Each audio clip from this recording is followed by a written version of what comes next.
Welcome to civils only.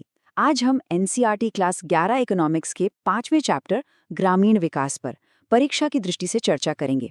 देखिए, ये एक ऐसा टॉपिक है ना जो सचमुच भारत की तरक्की की जड़ से जुड़ा हुआ है। तो चलिए एनसीईआरटी के फ्रेमवर्क से समझते हैं कि आखिर इसमें क्या चुनौतियां हैं और आगे का रास्ता कैसा है। तो अपनी बात की शुरुआत करते हैं महात्मा गांधी के एक बहुत ही गहरे विचार से। उन्होंने कहा था कि भारत की असली तरक्की शहरों से नहीं बल्कि गांवों के विकास से होगी। सोचिए, ये बात आज भी कितनी सही बैठती है और यही हमारी आज की चर्चा का सार भी है। ठीक है, तो आज का हमारा एजेंडा क्या है? सबसे पहले समझेंगे कि ग्रामीण विकास आखिर है क्या और क्यों जरूरी है।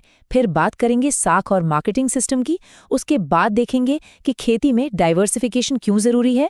और फिर धारणीय विकास यानी सस्टेनेबल डेवलपमेंट और ऑर्गेनिक फार्मिंग पर चर्चा करते हुए कुछ खास नतीजों पर पहुंचेंगे।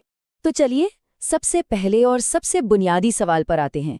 आखिर ये ग्रामीण विकास है क्या? और ये भारत के लिए इतना ज्यादा जरूरी क्यों है? इसका जवाब ना इन नंबर्स में है। देखिए, आज भी हमारे देश की 2/3 आबादी 2/3 सीधे सीधे खेती पर निर्भर है। तो जाहिर सी बात है, जब तक गांव खुशहाल नहीं होंगे पूरा देश कैसे आगे बढ़ेगा? तो रूरल डेवलपमेंट का मतलब क्या हुआ?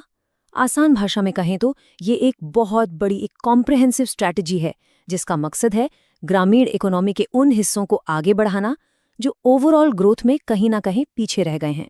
और हाँ, ये सिर्फ खेती किसानी की बात नहीं है, इसमें बहुत कुछ आता है, जैसे लोगों की हेल्थ, एजुकेशन और स्किल्स यानी कि ह्यूमन रिसोर्स।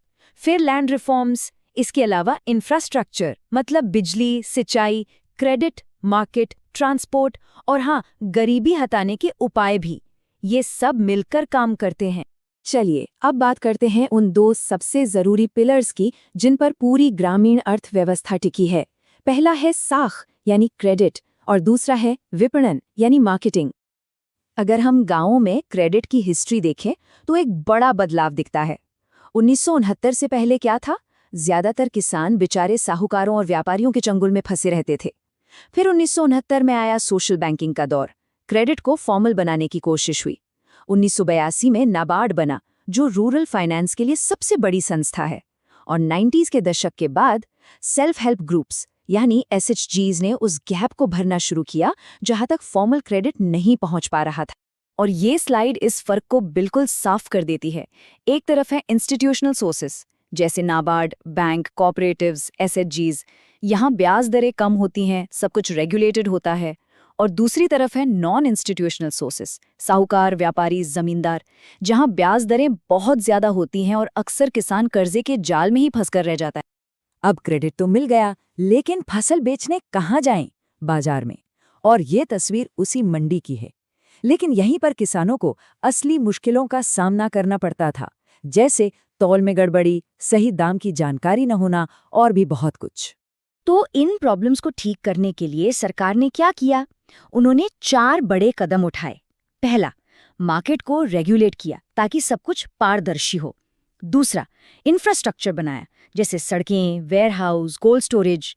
तीसरा, अमूल जैसी कोऑपरेटिव मार्केटिंग को बढ़ावा दिया ताकि किसान मिलकर मजबूत बने। और चौथा, MSP जैसी पॉलिसीज लाएं ताकि किसानों को अपनी फसल का एक वाजिब दाम तो मिल ही सके। तो देखिए, क्रेडिट और मार्केटिंग की समस्याओं को सुलझाना बहुत जरूरी है, लेकिन सिर्फ इतना ही काफी नहीं है। आगे बढ़ने के लिए जरूरी है कृषि का विविधीकरण यानी एग्रीकल्चरल डाइवर्सिफिकेशन। अब ये डाइवर्सिफिकेशन है क्या? इसके 2 मतलब हैं। पहला, क्रॉपिंग पैटर्न बदलना, मतलब सिर्फ एक ही फसल पर निर्भर न रहकर कई तरह की फसलें उगाना। और दूसरा, लोगों को सिर्फ खेती से निकालकर दूसरे कामों में लगाना, जैसे पशुपालन, मछली पालन या गैर कृषि सेक्टर में। मकसद, ताकि खेती पर डिपेंडेंसी का रिस्क कम हो और लोगों को कमाई के दूसरे जरिए मिले। और डाइवर्सिफिकेशन में पशुपालन एक बहुत बड़ा रोल निभाता है। ये 2012 का डेटा देखिए। भारत के लाइवस्टॉक में सबसे बड़ा हिस्सा पोल्ट्री का है, लगभग 61%। इसके बाद मवेशी और भैंस आते हैं। ये दिखाता है कि कैसे पशुपालन लाखों किसानों को एक स्टेबल इनकम देता है।